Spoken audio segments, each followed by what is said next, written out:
What is going on at YouTube? Bryce builds it all, your favorite A&P IA and Part 147 instructor. And I've been on a little bit of a hiatus, and I'll explain that here in just a second. But this video is about 3 things you can do as an owner, operator of an aircraft to keep your aircraft mechanic happy. So if that interests you, maybe stick around.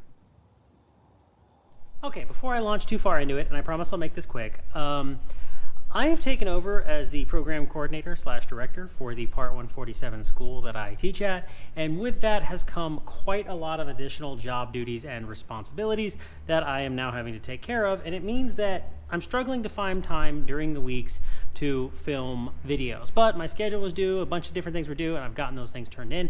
So I'm hoping in the coming weeks I can start carving out some time to get back into making videos, because I do genuinely really enjoy making YouTube videos for you guys and having you watch. So without any further ado, let's launch into it with step number 1, or the first thing you could do. And that's very simple.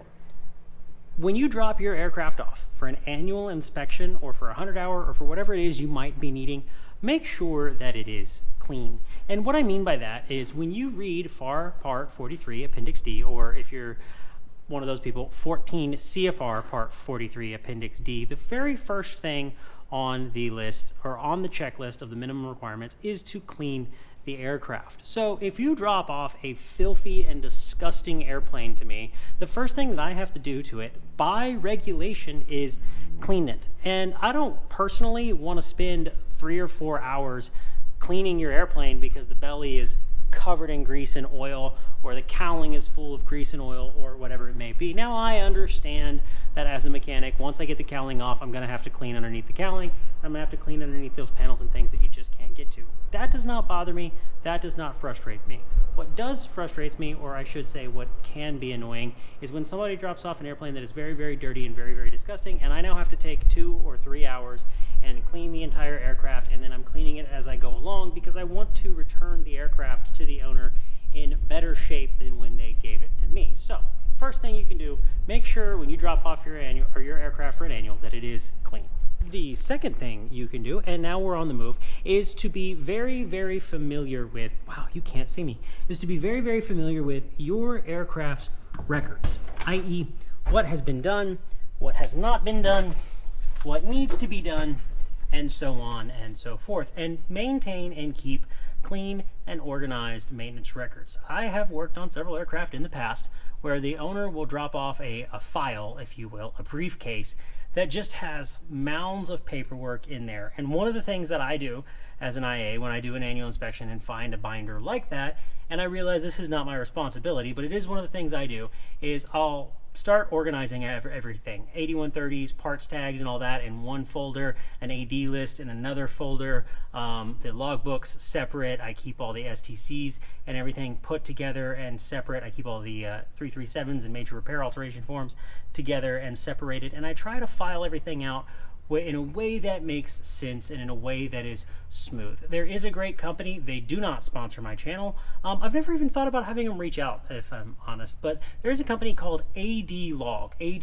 and they sell a binder, if you will, a kit to update your maintenance records and do exactly what I'm talking about. It starts with a airframe record, a power plant record, a propeller record, and an avionics / appliance record, and then it has individual tabs for the AD list, for the major repairs and alterations, for any STCs, any ICAs, instructions for continued airworthiness, and supplemental type certificates if you didn't already know that. And they file all that stuff out in their binder, and it gives you a really nice, really clean, concise set of maintenance records. Now, there's nothing that says you have to do that. You can literally just throw everything in a bin and then hand it to the mechanic and let them figure it out, but that's going to make researching your aircraft and getting the history on it a lot more difficult. So if you can, take an active role in keeping clean and concise maintenance records for your airplane.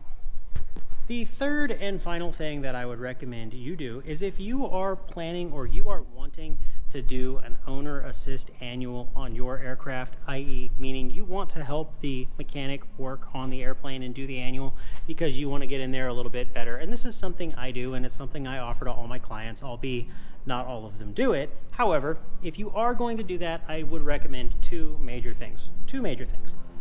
1, make sure you're not doing anything that the mechanic hasn't explicitly told you to already do. You know, if you want to polish your spinner, that's fine. If you want to maybe wax the airplane, you want to deep clean it, that's all fine. You want to take off panels and he's told you to take off panels, that's all fine.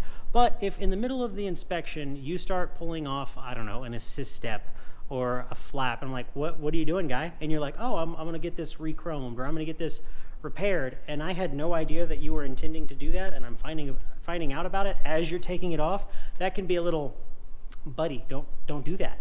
Don't do that to me. Like, tell me ahead of time that you want to have your assist step powder coated or chromed or whatever it may be, and I might be very well all good and okay with that, but I'd like to know that ahead of time. And the last and final thing, kind of part 2 to part 3, is offer to buy your mechanic lunch.